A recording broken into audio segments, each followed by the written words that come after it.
Amaranantsika ny fotoana ny fampahalalam-baovao amin'izao anio izao dia ivadika lafim-baovao ara-piarahamonina indray isika. Vaovao izay somary hafakely. Tovolahy iray izay nihinana composé na dimanjato nefa tsy nahavoalohan'ilay vola. Tangoronan'olona izy avy eo. Andeha ho arahantsika ny fanadihadiana eo amin'ny sary ny aina dilany.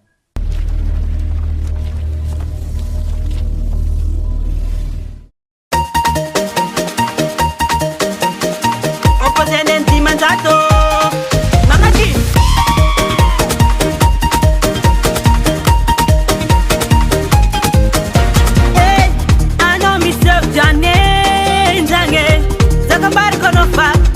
Zambi mape, tote tete yange bange, yana fanarana, ano nan go fatade. Soberi na famanange, yana vana ubrasanji, misangi sangi na fazola. Yawa, kambara kono faza koma ola. E fai vola, tomkti. Tete zanefa, tete zanefa boka, tete zanefa.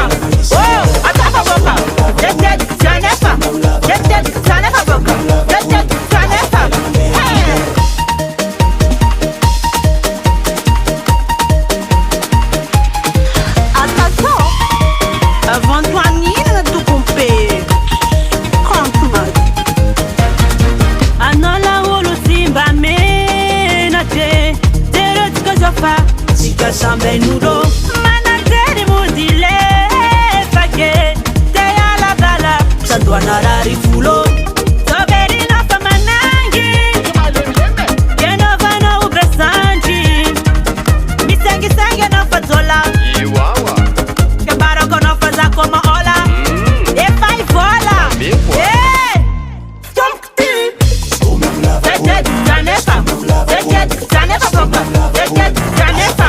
Oh, atapa boka. Tete zanefa boka. Tete zanefa.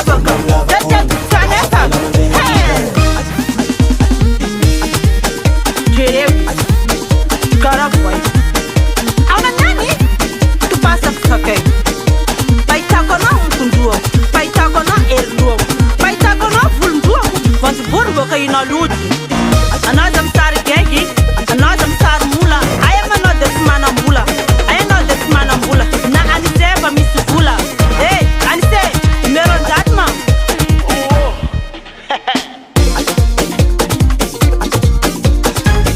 sale lau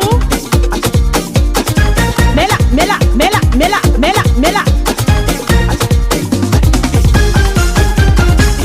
la farine falafu azafadi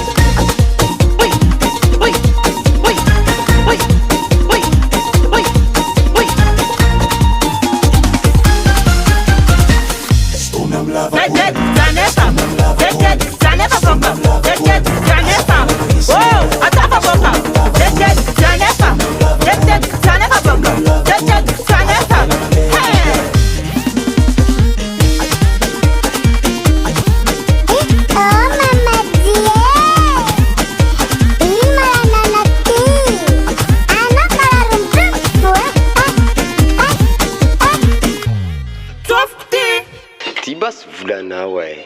E vulan kirtan karakor. Mudangas.